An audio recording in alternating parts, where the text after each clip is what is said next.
नमस्कार दोस्तों, सुप्रभात, गुड मॉर्निंग। कैसे हैं आप सभी लोग। तो दोस्तों, आपका स्वागत है आज की इस महत्वपूर्ण क्लास में।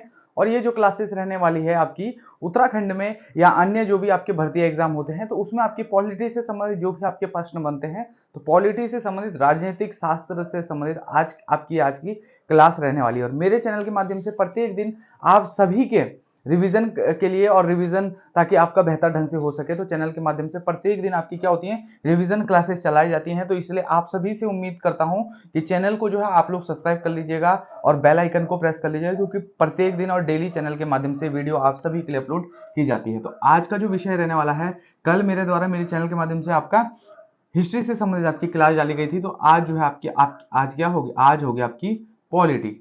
ठीक है, पॉलिटी होगी यानी कि आपकी राजनीतिक शास्त्र, भारतीय राज्य व्यवस्था, ठीक है, या राजनीतिक शास्त्र। राजनीति शास्त्र पढ़ने से पहले अनुच्छेद हो गया आपका, और भाग हो गए, अनुसूचियां हो गई। इनको पढ़ने से पहले हमें यह देखना पड़ेगा कि भारत में जो है आपका राजनीतिक की स्थापना कैसे होती है, संविधान की स्थापना कैसे होती है, संविधान सभा का गठन कैसे होता है, और अन्य जो भी उससे संबंधित जो मुख्य मुख्य बिंदु थे, उनसे संबंधित कौन कौन से क्वेश्चन आपके बनते हैं। ठीक है, तो जितने भी साथी हैं वीडियो पर अंत तक बने रहिएगा, हर एक पॉइंट्स को बारीकी से लिखाऊंगा और जो उससे संबंधित अन्य पॉइंट बन पाएगा वो भी आपको बताऊंगा। ठीक है, तो बढ़ते हैं कि पॉलिटी, राजनीतिक शास्त्र आपका क्या होता है। ठीक है, भारत में क्या होता है आपको पता ही है कि अंग्रेजों का क्या था, शासन था। ठीक है, हमारे देश के जितने भी आपके नागरिक थे, चाहे वो मुस्लिम थे या हिंदू थे, तो उन्होंने क्या करा, आपका एक साथ आपसी भाईचारे के साथ जो अंग्रेज थे, भारी लोग थे, उनके साथ क्या करा, समय समय पर लोहा लिया और उनको जो है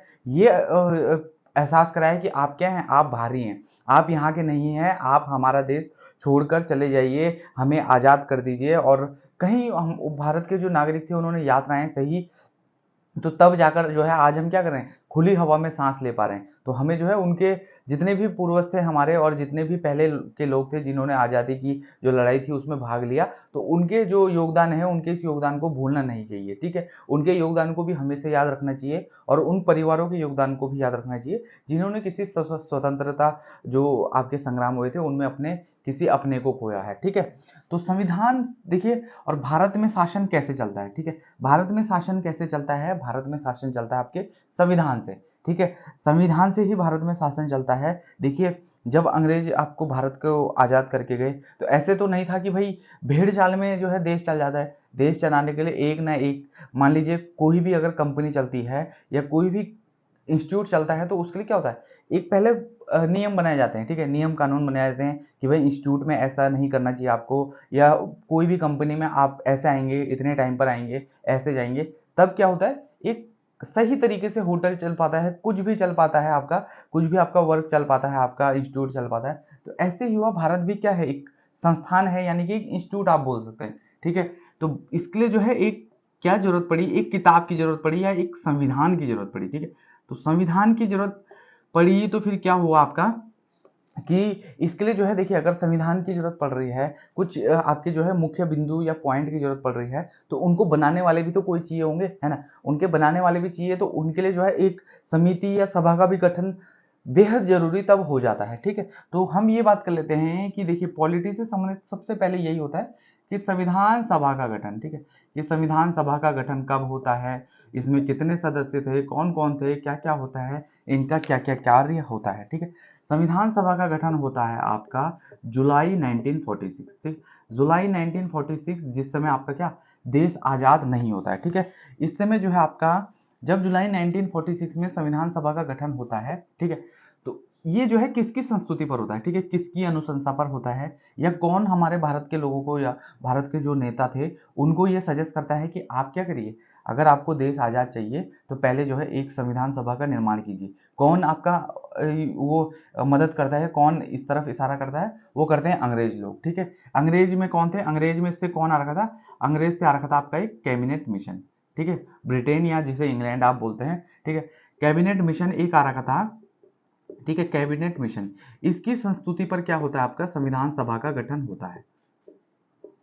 ये लोग बोलते हैं कि देखिए, अगर देश चलाना है और देश को आजाद करने के बाद एक बेहतर ढंग से आप देश चलाना चाहते हैं, तो आप पहले क्या करिए, संविधान सभा का गठन करिए। इसकी संस्तुति पर संविधान सभा का गठन, ठीक है। एकदम ध्यान से पढ़िएगा और पॉइंट टू पॉइंट आप लोग पढ़िएगा, ठीक है। संविधान सभा का गठन होता है। अब ये बात कर लेते हैं कैबिनेट मिशन कब आता है भारत, ठीक है। ये भी क्वेश्चन बनता है और कई बार एग्जामों में बना है कि कैबिनेट मिशन भारत कब आता है और इसके कौन कौन सदस्य होते हैं, ठीक है। तो कैबिनेट मिशन आपका आता है भारत 1946 में, ठीक है। कैबिनेट मिशन भारत 1946 में आता है। क्यों? देखिए क्या होता है, हमारा देश जो है कई सालों से क्या रहता है, गुलाम होते होते जो है आखिर में थक जाता है। आखिर में जो लोगों के जो आपका क्या होता है, एक आपका वो बोलते हैं ना, अंदर की जो एक पीड़ा होती है वो बाहर आ जाती है। तो लोगों का जो दर्द सह सह के उनका एक गुबार जो होता है वो बाहर आ जाता है। तो फिर तो जो है उनकी लड़ाई और तगड़ी हो जाती है, ठीक है। फिर तो जो है भारत के जो नागरिक थे और जो स्वतंत्रता संग्राम सेनानी थे वो क्या करते हैं, करो या मरो की स्थिति में आ जाते हैं, ठीक है। कि भाई अब तो हमने क्या करना है, भारत देश को आजाद करके ही रहना है। तो फिर क्या होता है, फिर अंग्रेज भी ये सोचते हैं यार, और वैसे ही अंग्रेजों की जो ब्रिटेन की सरकार थी उनकी कमर कैसे टूट जाती है, क्योंकि जो है उस समय आपका चलता है द्वितीय विश्व युद्ध, ठीक है। 1945 में ऐसा होता है कि द्वितीय विश्व युद्ध जब चलता है तो भारत भी जो है उसमें अपने क्या भेजता है, नागरिक भेजता है इंग्लैंड की विजय के लिए, ब्रिटेन को जीतने के लिए। उसमें अपने जो है सैनिक भेजता है, अपने नागरिक भेजता है। तो तब वो जो है जो भी हमारे उस समय नेता रहे होंगे उन्होंने जो है बात करी होगी ब्रिटिश सरकार से कि भाई देखिए हम अपने बंदे आपकी जो सेना है उसमें तभी भेजेंगे जब आप हमारे देश को आज़ाद कर देंगे, ठीक है। तो तब जो है ब्रिटेन इसमें हामी भर देता है, लेकिन उसमें भी क्या करता है, टाल मटोल करता है आज़ाद, ठीक है। जब द्वितीय विश्व युद्ध के बाद 1945 में द्वितीय विश्व युद्ध खत्म होता है, उसके बाद भी देखिए 2 साल लग जाते हैं 1947 तक देश को आज़ाद होने में। तो वो भी टाल मटोल करता रहता है, पर धीरे धीरे जो है क्या होता है, प्रक्रिया चलती रहती है, ठीक है। कैबिनेट मिशन भारत 1946 में आता है। इसके सदस्य की बात कर लेते हैं। इसके सदस्य भी अक्सर जो है पेपर में पूछे जाते हैं, ठीक है। इसके सदस्य थे आपके, ये लिख दीजिए, इसके सदस्य थे आपके पैथिक लॉरेंस,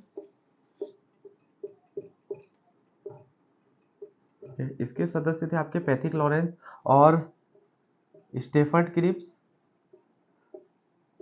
ठीक है। ये वही वाले क्रिप्स हैं जो आपके 1900 आपका 1942 में जो क्रिप्स मिशन भारत आता है उससे संबंधित है, ठीक है।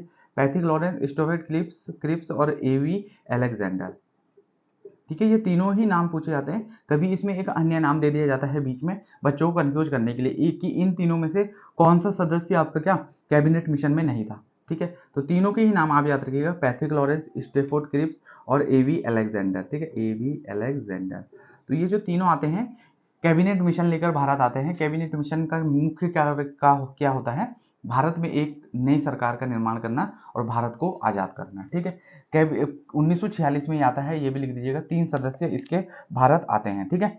इसके बाद क्या होता है कि जब संविधान सभा का गठन 1946 में हो जाता है तो इसके सदस्यों की भी इसमें जो है क्या, देखिए संविधान सभा बन रही है तो कुछ लोगों को मिलाकर ही बन रही होगी ना, कि भाई उसमें जो है एक कहीं से होगा, एक कहीं से होगा, ताकि हर क्षेत्र की जो आवाज है कहाँ, संसद तक या देश के जो मुख्य नेता हैं वहां तक पहुंच सके।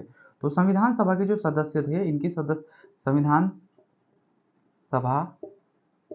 संविधान सभा के सदस्यों की संख्या, ठीक है। इंपॉर्टेंट पॉइंट है, इनको लिखते हुए चलिएगा, ठीक है। और रिवीजन भी आपका बेहतर तरीके से हो जाएगा, ठीक है। संविधान सभा के जो सदस्य थे उनकी संख्या थी 389, ठीक है। 389 इनके सदस्यों की संख्या थी। इसमें से ये जो संख्या है ये भी टूटी हुई थी, ठीक है।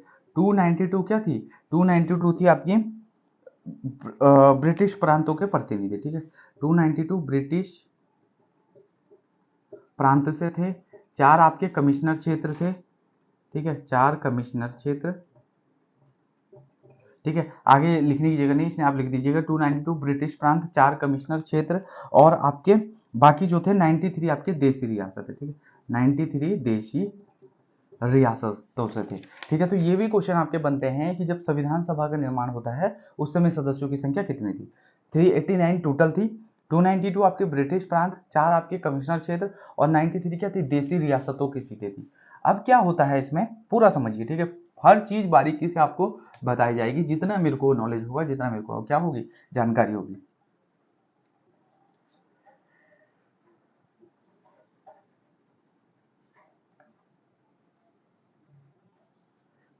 इसके बाद क्या होता है, ये जो आपके ये थे ना सदस्य थे, तो ये कैसे चुने गए थे, ये चुने गए थे आपका उस समय जो है 10 लाख की जनसंख्या पर, भारत में 10 लाख की जनसंख्या, ये भी लिख दीजिएगा, क्वेश्चन पहले बना है, ठीक है, कि कितने अनुपात पर जो है एक सीट चुनी जाती थी या एक सीट दी जाती थी। तो 10 लाख की जनसंख्या पर एक सीट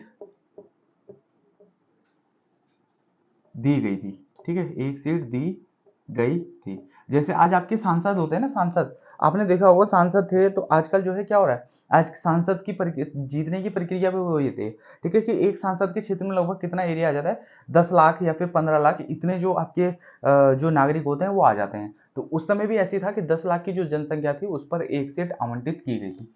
फिर क्या होता है, देखिए 389 आपने संविधान सभा के सदस्यों की संख्या पढ़ी, लेकिन क्या होता है जब भारत आजाद हो जाता है, ठीक है, आजाद भारत आजाद होने के बाद जो संविधान सभा के सदस्यों की संख्या होती है वो कितनी हो जाती है, लिखिए, ठीक है, संविधान सभा के सदस्यों की संख्या, ठीक है, कितनी हो जाती है, ये हो जाती है आपकी 299, ये लिख दीजिए 299। और ये 299 क्यों होती है, क्योंकि देखिए भारत आजाद होने के बाद, और इसमें जो है क्या रहे होंगे, कुछ मुस्लिम भी रहे होंगे इस संविधान सभा में, तो वो जो है वो क्या हो जाता है, पाकिस्तान एक अलग देश बन जाता है, तो फिर जो है भारत का क्या होता है, थोड़ा जो एरिया बड़ा था वो छोटा हो जाता है, तो अब जो आपके सदस्यों की संख्या होगी वो भी क्या हो जाती है, कम हो जाती है। तो इसलिए जो है भारत में जो है कुछ सदस्य आपके पाकिस्तान का जो अलग हिस्सा है वो अलग हो जाता है, तो इसलिए आपके बाद में कभी ये भी क्वेश्चन बना है, तो इसलिए देखिए हर पॉइंट इसलिए आपको डीप लिखा रहा हूँ। संविधान सभा के जो सदस्यों की संख्या होती है आजादी के बाद वो 299 आपकी रह जाती है, ठीक है। और एक वो लिखिएगा जो मैंने आपको 389 सीटें बताई थी, 389 सीट जब थी तो उस समय जो है उसके चुनाव हुए थे, उसमें से जो है कांग्रेस जीती थी आपकी 296 सीटें, ठीक है। 389 सीटों में से आपका देखिए 389 जो सीटें थी उसमें से जो है टोटल आपकी कौन सी 296 सीटों पर क्या होता है उस समय चुनाव होता है, ठीक है। एक अंदरूनी, आप जो है नॉर्मली चुनाव बोल सकते हैं, अंदरूनी चुनाव, 296 सीटों पर चुनाव होता है, ठीक है। और ये 296 कौन कौन सी सीटें थी, एक तो आपकी थी 292 ब्रिटिश प्रांत वाली और 4 कमिश्नरी क्षेत्र वाली, ठीक है। तो इसमें से क्या होता है 208 पर तो जो है कौन जीत जाती है, कांग्रेस जीत जाती है, ठीक है, 208 पर कांग्रेस जीतती है, 73 पर आपकी मुस्लिम लीग जीतती है, ठीक है, 73 पर मुस्लिम लीग। और आपकी जो अन्य 15 बचती हैं, 15 सीटें, 15 सीट आपकी कौन ले जाता है, वो ले जा लेते हैं आपके निर्दलीय या स्वतंत्र जो भी रहता है, ठीक है, स्वतंत्र व्यक्ति, जो निर्दलीय नहीं होते, स्वतंत्र या जो बिना दल के रहते हैं। तो ये जो है उस समय भी देखिए चुनाव बेहद अच्छी स्थिति में होते थे, और देखिए कांग्रेस जो है उस समय एक जो शीर्ष पार्टी बनकर जो है उभर कर सामने आती है। 208 कांग्रेस ले आती है, 208 कांग्रेस के सदस्य थे उसमें, और 73 आपके मुस्लिम लीग के, और 15 जो है आपके स्वतंत्र निर्दलीय। इसके बाद क्या होता है आपका कि जो संविधान सभा, देखिए संविधान की हम बात कर रहे हैं, तो संविधान सभा का जो प्रथम अधिवेशन होता है,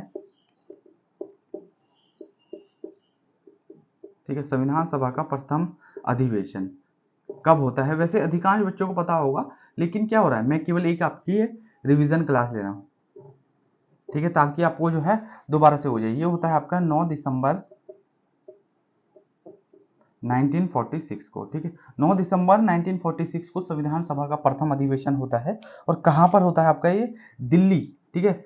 ये भी क्वेश्चन बनते हैं कि कहां पर हुआ था संविधान सभा का प्रथम अधिवेशन, दिल्ली में, ठीक है, दिल्ली में स्थित संसद, दिल्ली में स्थित संसद के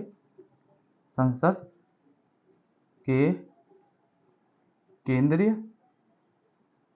कक्ष में, ठीक है, दिल्ली स्थित संसद के केंद्रीय कक्ष में आपका 9 दिसंबर 1946 को क्या होता है, संविधान सभा का प्रथम अधिवेशन होता है। और इस दिन क्या होता है, देखिए जब संविधान सभा की पहली बैठक होती है, यानी यानी आपके मोहल्ले में भी या कोई छोटी समिति की भी कोई बैठक होती होगी, उसमें क्या करते हैं लोग, उसमें करते हैं कि भाई एक नॉर्मली सा एक मामूली तौर पर क्या चुन लेते हैं कि आज की जो बैठक हम कर रहे हैं भाई इसके अध्यक्ष एक व्यक्ति को क्या कर लेते हैं, उन्हीं में से सबसे बुजुर्ग व्यक्ति या जो थोड़ा अनुभवी व्यक्ति होगा उसको क्या कर लेते हैं, एक अध्यक्ष चुन लेते हैं। मोहल्ले में भी कभी आपने देखा होगा कोई मीटिंग या समिति की जो आपकी बैठक होती है, उसमें क्या करते हैं, मान लीजिए उनके पास कोई अध्यक्ष नहीं, लेकिन वो उस दिन क्या करते हैं, एक नॉर्मली तौर पर या एक जो कार्यात्मक तौर पर आप बोल सकते हैं, कार्यकारी क्या चुन लेते हैं, एक अध्यक्ष चुन लेते हैं, ठीक है, कि भाई आज की जो बैठक की अध्यक्षता है भाई हमारा ये बंदा करेगा, ठीक है। तो ऐसा ही उस समय भी होता है उनके पास। देखिए पहली पहली बार तो देखिए हम जो है संविधान सभा बना रहे थे, सरकार बना रहे थे और बैठकें ले रहे थे, तो उतना जो ज्ञान था कि भाई उसका एक अध्यक्ष होना चाहिए,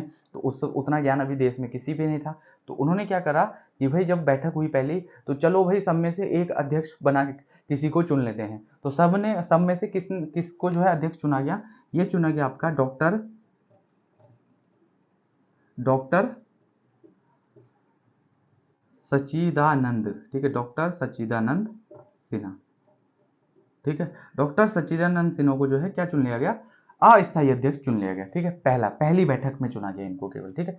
ऐसे ही जैसे आपने देखा होगा आज जब किसी जो राज्य में आपका विधानसभा के जो आपके चुनाव हो जाते हैं, उसके बाद आपके सभी ये जो आपके विधायक सदस्य रहते हैं उनको जो है शपथ दिलाई जाती है। वो शपथ तो आपके विधानसभा अध्यक्ष द्वारा नहीं दिलाई जाती, वो दिलाई जाती है प्रोटेम स्पीकर द्वारा। प्रोटेम स्पीकर वैसे ही हो गया आपका, मान लीजिए एक कार्यकारी क्या विधानसभा अध्यक्ष चुन लिया जाता है, ठीक है। ऐसे ही जो है पहली बैठक के दिन ऐसा माना जाता है कि चलिए यार सच्चिदानंद सिन्हा जी को क्या कर लेते हैं, आपका अध्यक्ष चुन लेते हैं। नेक्स्ट जो बैठक होगी उसमें हम अपना क्या करेंगे, स्थायी अध्यक्ष चुन लेंगे, ठीक है। तो ये पॉइंट लिखिएगा। अगर समझाने का तरीका आप लोगों को पसंद आ रहा होगा तो दोस्तों वीडियो पर लाइक और शेयर कीजिएगा और चैनल को जो है आप लोग जरूर सब्सक्राइब कीजिएगा, ठीक है, क्योंकि भविष्य में और बेहतर आप सभी के लिए क्लासेस आने वाली हैं चैनल से, ठीक है।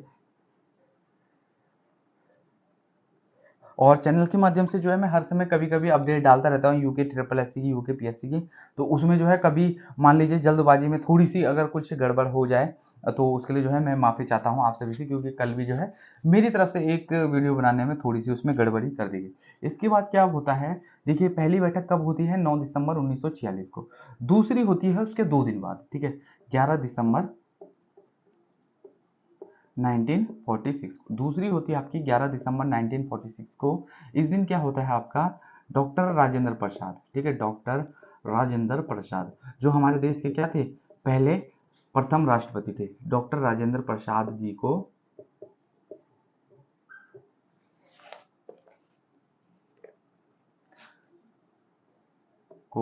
स्थायी अध्यक्ष चुन लिया जाता है इस दिन, ठीक है,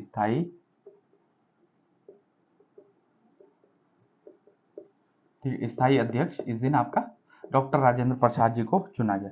फिर इसके बाद क्या होता है, फिर 2 दिन बाद 13 दिसंबर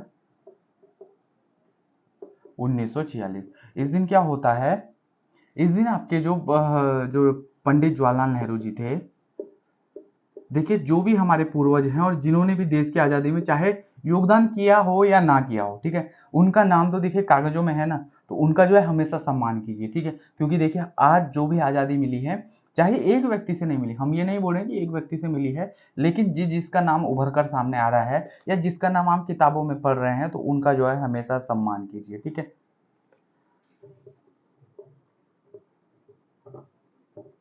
क्योंकि आज जो है खुले आसमान के नीचे हर किसी को गाली देना और अपने पूर्वजों को गाली देना बहुत आसान होता है, लेकिन उस समय आप ये देखिए कि वो जो है उस समय भी उन लोगों से जंग लड़े जब देश में खुली आजादी में जो है हवा लेना क्या होता था, एक गुना होता था, ठीक है। तो 13 दिसंबर 1946 को क्या होता है, पंडित जवाहरलाल नेहरू जी आपका एक उद्देश्य प्रस्ताव, ठीक है, उद्देश्य प्रस्ताव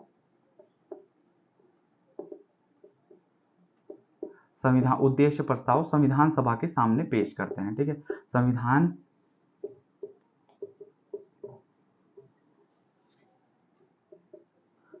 सभा के सामने पेश करते हैं, ठीक, पेश करते हैं। और बाद में क्या होता है, जब 13 दिसंबर 1946 को पंडित जवाहरलाल नेहरू जी उद्देश्य प्रस्ताव को, ठीक है, संविधान सभा के सामने पेश करते हैं, तो इसको क्या किया जाता है बाद में आपका 22 जनवरी 1947 को संविधान सभा द्वारा मान लिया जाता है, ठीक है, कि हाँ भाई ये जो आपने पेश किया है ये एक अच्छी चीज है और बेहतर चीज है। और बाद में मैं आपको पूरा बता रहा हूँ कि ये उद्देश्य प्रस्ताव क्या होता है और क्या बनता है आगे, ठीक है।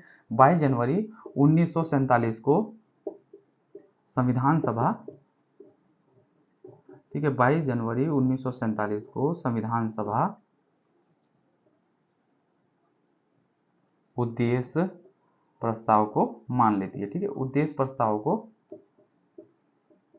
मान लेती है। ठीक है, ये क्या होता है उद्देश्य प्रस्ताव? एक आपका जो है एक ऐसा डाटा होता है कि इसमें मुख्य मुख्य बिंदु लिखे रहते हैं कि भाई भारत के लोगों के लिए हम कैसा देश बनाएंगे, कैसे जो एक संविधान है उसका निर्माण करेंगे। तो ये सारी मुख्य बातें इसमें लिखी जाती है।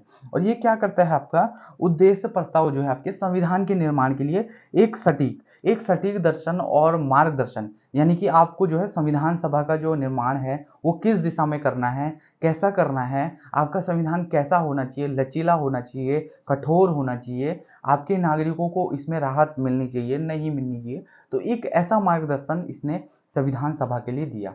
तो इसलिए जो है इस उद्देश्य प्रस्ताव को भारत का क्या कहा जाता है, संविधान सभा की जो आत्मा है वो जो है उसको कहा जाता है, किसको, उद्देश्य प्रस्ताव को। और बाद में जब जो है देश आजाद हो जाता है, तो बाद में जो है ये जब संविधान का निर्माण हो जाता है, तो ये जो आपका उद्देश्य प्रस्ताव है क्या करता है, ये संविधान की प्रस्तावना का रूप ले लेता है। ठीक है, बाद में, ठीक है, बाद में, पहले नहीं। जब आपका संविधान का निर्माण हो जाता है उस उसके बाद जब प्रस्तावना, उसके बाद ये प्रस्तावना बन जाता है। ठीक है, तो ये क्या करता है, जो आपका ये उद्देश्य प्रस्ताव रहता है एक सटीक मार्गदर्शन देता है संविधान सभा के सदस्यों को कि भाई आप लोग इस दिशा में जो है संविधान का निर्माण कीजिए और ऐसे ऐसे मुख्य बिंदु रखिए कि ताकि आपने आपके जो नागरिक होंगे उनको एक राहत महसूस हुई देश में। ठीक है, तो ये जो है सटीक मार्गदर्शन के लिए उद्देश्य प्रस्ताव था। ठीक है, बाद में ये जब संविधान बन जाता है एक आपका क्या ले लेता है, ये आपका प्रस्तावना का रूप ले लेता है और इसको जो है संविधान की क्या कहा जाता है, आत्मा भी कहा जाता है। ठीक है, इसके बाद आगे बढ़िएगा। इसके बाद क्या होता है आपका संविधान सभा के लिए निर्माण के लिए,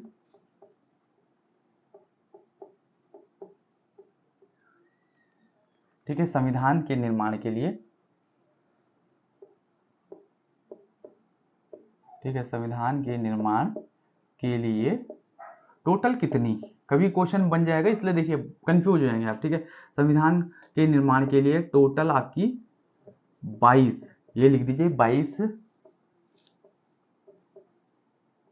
22 समितियां बनाई जाती हैं। ठीक है, क्वेश्चन आएगा तो आप वहां पे कंफ्यूज हो जाएंगे, भूल जाएंगे कि हाँ भाई कितनी टोटल समितियां थी। एक दो के ही हमें क्या होते हैं, नाम याद होते हैं, जैसे प्रारूप समिति, झंडा समिति और संघ संचालन समिति।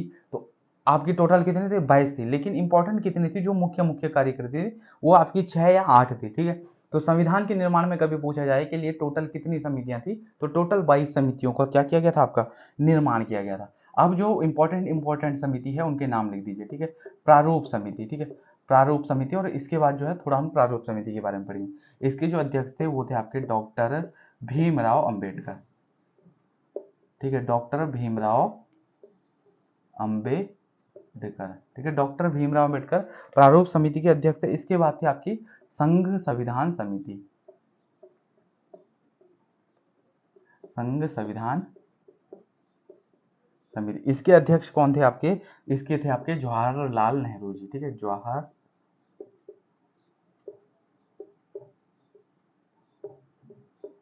उसके बाद आता है आपका प्रांतीय संविधान समिति, प्रांतीय संविधान समिति। इसके अध्यक्ष आपके थे वल्लभ भाई पटेल जी। ठीक है, देखिए सरदार वल्लभ भाई पटेल जी का उस समय जो है उच्च नाम था देश में एकदम।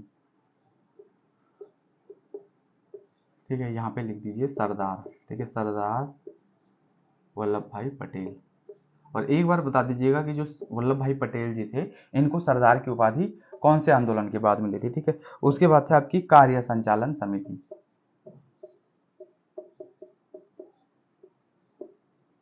ठीक है, कार्य संचालन समिति। इसके हेड थे आपके डॉक्टर राजेंद्र प्रसाद जी। ठीक है, डॉक्टर राजेंद्र प्रसाद जी, यानी कि आपके देश के कौन, पूर्व राष्ट्रपति। इसके बाद थे आपके, एक थे आपके कौन, झंडा समिति। मूल अधिकार,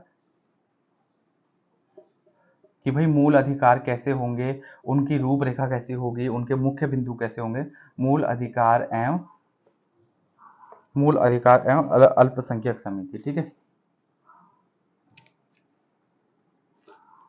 और ये वाला क्वेश्चन पहले भी आपका बना है एक पेपर में। ठीक है, कि मूल अधिकारी या अल्पसंख्यक समिति के अध्यक्ष कौन थे। ठीक है, मूल अधिकारी या अल्पसंख्यक समिति के अध्यक्ष थे आपके सरदार वल्लभ भाई पटेल, ठीक है। सरदार वल्लभ भाई पटेल यहाँ पे आप देख रहे होंगे 2 समितियों के अध्यक्ष थे, ठीक है। सरदार वल्लभ भाई पटेल, ठीक है। कभी पूछा जाए कि अल्पसंख्यक समिति के अध्यक्ष कौन थे, सरदार वल्लभ भाई पटेल, और मूल अधिकार के भी, ठीक है। और एक और आप लिख दीजिएगा झंडा समिति, ठीक है, झंडा समिति। इसके कौन थे आपके, इसके थे आपके जेबी कृपलानी, ठीक है, जेबी कृपलानी, झंडा समिति के अध्यक्ष जेबी कृपलानी थे, ठीक है। अब हम बात करते हैं आपके, ये जो आपकी प्रारूप समिति थी ये क्या थी, ठीक है, इसके बारे में थोड़ा जान लेते हैं, क्योंकि अधिकांश जो आपका संविधान का निर्माण किया है वो किसने किया है, प्रारूप समिति ने किया है, ठीक है। प्रारूप समिति का मुख्य कार्य क्या होता है, मतलब एक ड्राफ्ट तैयार करना। आपने देखा होगा आजकल भी जो है ड्राफ्ट्समैन की भी पोस्ट आती हैं, और ड्राफ्ट भी जो है हर जगह, जो भी जब भी किसी आपकी विभाग की बैठक होती है तो पहले उसका क्या बनाया जाता है, बैठक का एक रूपरेखा तैयार की जाती है, प्रारूप बनाया जाता है।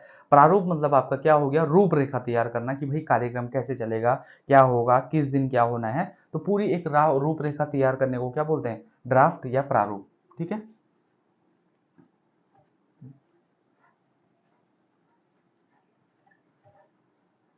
आपने एक वीडियो देखी होगी यूट्यूब में आजकल की, कूद कूद के पढ़िए, कूद कूद के पढ़िए, तो कितने अभ्यर्थी अभी तक जो है कूद कूद के पढ़ चुके हैं।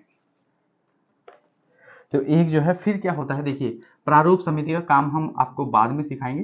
पहले देखिए 15 अगस्त, ठीक है, 15 अगस्त 1947 को देश आजाद, ठीक है। देश में खुशियों की लहर मच जाती है, हर जगह उत्साह उत्साह होता है, उमंग होता है, ठीक है। 15 अगस्त 1947 को देश आजाद, ठीक है। 14 अगस्त को क्या होता है, 14 अगस्त पाकिस्तान अलग हो जाता है, पाकिस्तान आपका एक अलग देश बन जाता है, ठीक है। देश देश आपका क्या हो गया, आजाद हो गया, ठीक है। 15 अगस्त 1947 को देश आपका आजाद हो जाता है। फिर इसके बाद क्या होता है, प्रारूप समिति का गठन, ठीक है, प्रारूप समिति का गठन या पहली बैठक बोल सकते हैं। प्रारूप समिति का गठन कब होता है, ये होता है आपका 29 अगस्त, ये क्वेश्चन भी बनता है, ठीक है, 1947, 29 अगस्त 1947 को प्रारूप समिति का गठन होता है। और इस दिन जो है आपका, इस दिन डॉक्टर भीमराव अंबेडकर को इसका अध्यक्ष चुन लिया था। इस दिन डॉक्टर, तो ये क्योंकि देखिए मेन काम किसका था, संविधान बनाने में प्रारूप समिति का, तो इसलिए हम जो है इसके बारे में अधिक पढ़ रहे हैं। इस दिन डॉक्टर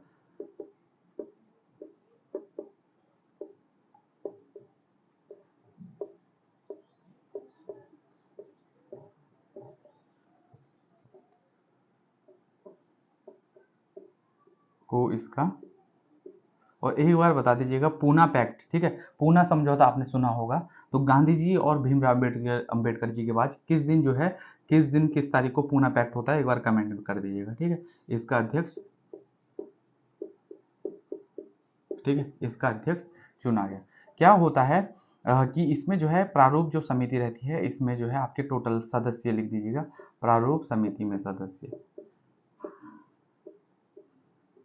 प्रारूप समिति में सदस्य कितने होते हैं आपका, एक एक आपका क्या होता है, अध्यक्ष प्लस 6 क्या होते हैं, सदस्य, ठीक है। एक अध्यक्ष 6 सदस्य, टोटल आपके 7 सदस्य आप लिख दीजिए कि टोटल आपके प्रारूप समिति में 7 सदस्य होते हैं। कभी पूछ लिया जाए कि प्रारूप समिति में केवल सदस्य कितने होते हैं, तो केवल सदस्य कितने हैं आपके पास, 6। और अध्यक्ष, और कभी पूछ लिया जाए कि अध्यक्ष सहित, कि प्रारूप समिति में अध्यक्ष सहित टोटल कितने सदस्य थे, तब आपका आंसर क्या हो जाएगा, 7, ठीक है। तो ऐसे ऐसे जो घुमाने वाले ट्रिकी क्वेश्चन होते हैं, इन पर जो है थोड़ा ध्यान रखिएगा, ठीक है। हम बात कर लेते हैं संविधान सभा में बनने वाले लगने वाले कुल समय की, ठीक है। संविधान सभा में, संविधान बनने में जो है, संविधान बनने में लगा समय, ठीक है, कब कितना लगता है, 2 साल, ठीक है, 2 साल 11 महीने और 18 दिन, 2 साल 11 माह और 18 दिन आपके लग जाते हैं, 2 साल 11 माह 18 दिन आपके संविधान बनने में लग जाते हैं, ठीक है। इसके बाद क्या होता है आपका, एक इंपॉर्टेंट चीज लिखिएगा और इंपॉर्टेंट पॉइंट, ठीक है। संविधान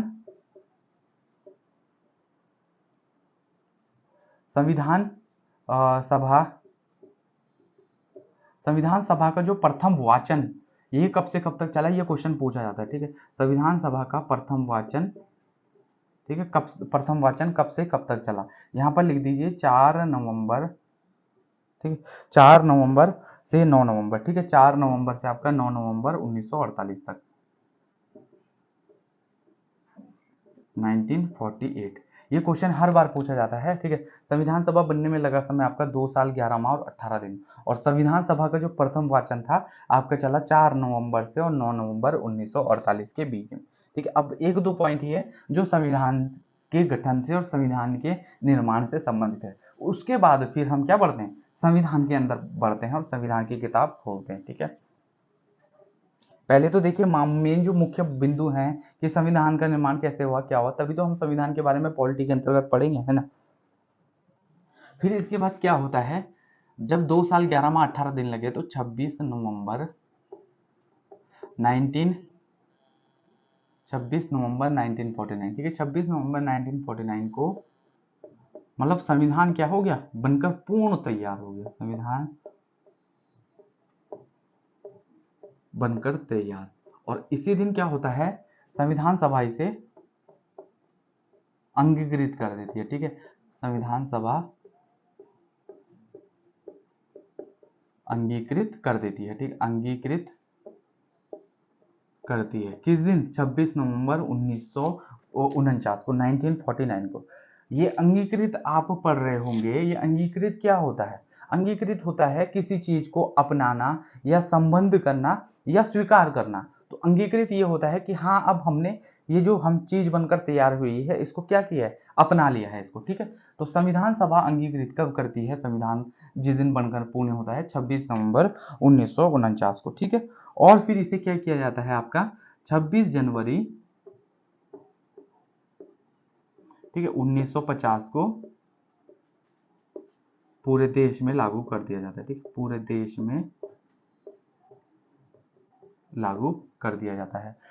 क्या होता है इस दिन, डॉक्टर राजेंद्र प्रसाद जी को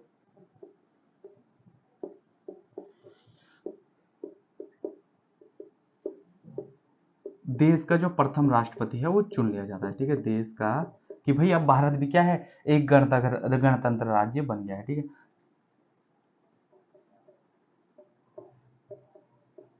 प्रथम राष्ट्रपति, ठीक है, जो है आपके राजेंद्र प्रसाद जी को देश का प्रथम क्या चुन लिया गया, राष्ट्रपति चुन लिया गया, ठीक है। राष्ट्रपति से हम बात कर रहे हैं और राजेंद्र प्रसाद जी से बात कर रहे हैं, तो इनकी जो प्रमुख पुस्तकें हैं वो भी लिख दीजिएगा, वो आती हैं, कभी कभी क्वेश्चन पूछ जाता है, ठीक है। एक है आपकी इंडिया डिवाइडेड, इंडिया डिवाइडेड, बापू के चरणों में बापू, ठीक है, इंडिया डिवाइडेड, बापू के चरणों में बापू, और चंपारण, चंपारण का सत्याग्रह, ठीक है। ये जो है इनकी प्रमुख क्या है, किताबें हैं, कभी पूछी जाए तो लिख दीजिएगा इनको कि इंडिया डिवाइडेड, बापू के चरणों में बापू और चंपारण का सत्याग्रह किसकी है, राजेंद्र प्रसाद जी के। फिर क्या होता है, राजेंद्र प्रसाद जी को देश का राष्ट्रपति चुन लिया जाता है। बात की जाए कि संविधान सभा की, कभी क्वेश्चन ये भी बनता है कि संविधान सभा की अंतिम बैठक कब होती है, संविधान सभा की लिख दीजिएगा, संविधान सभा की अंतिम बैठक किस दिन होती है, ये होती है आपकी 24 जनवरी, यानी कि 26 जनवरी 1950 को जो है क्या किया जाता है, पूरे देश में लागू किया जाता है, तो उससे 2 दिन पहले, ठीक है, 24 जनवरी 1950 को संविधान सभा की अंतिम बैठक की जाती है, ठीक है। जब संविधान बनकर तैयार हो जाता है तो मूल संविधान में 22 भाग थे, ठीक है, 395 395 आपकी क्या थे, अनुच्छेद थे, और 8 क्या थी, अनुसूची, ठीक है। ये जो है मुख्य पॉइंट है आपके संविधान सभा से और संविधान के निर्माण से, ठीक है। कि मूल संविधान में जब बनकर तैयार हुआ था उस समय आपके 22 भाग, 395 अनुच्छेद और 8 क्या थी, अनुसूचियां थी, ठीक है। यहां तक आपका क्या होता है, संविधान के निर्माण की प्रक्रिया, संविधान में कौन कौन सी समितियां थी, निर्माण कैसे हुआ, मार्गदर्शन किसने किया, कौन कौन से मुख्य पॉइंट थे, ये सब जो है आज की इस वीडियो में मैंने आप सभी को बता दिए हैं। ठीक है साथियों, वीडियो अगर पसंद आई होगी तो वीडियो को लाइक और शेयर जरूर कीजिएगा, चैनल को सब्सक्राइब करना मत भूलिएगा। ठीक है, तो आज की इस वीडियो को यहीं पर समाप्त करते हैं। प्रत्येक दिन मैंने बताया था चैनल के माध्यम से आपकी रिवीजन के लिए प्रत्येक दिन क्लासेस आती रहेंगी, तो चैनल को जरूर आप लोग सब्सक्राइब कर लीजिएगा। और ये जो चैनल है फैक्ट बाय MK, इसको जो है सब्सक्राइब करना ना भूलें। धन्यवाद दोस्तों, मेहनत करते रहिएगा क्योंकि भविष्य में काफ़ी सारे एग्जाम आप सभी के होने वाले हैं। तो ऐसी आशा कीजिए कि किसी न किसी एग्जाम में या एक गवर्नमेंट नौकरी या एक सरकारी नौकरी आप सभी पाएं। ठीक है, धन्यवाद दोस्तों, हम मिलते हैं नेक्स्ट वीडियो में।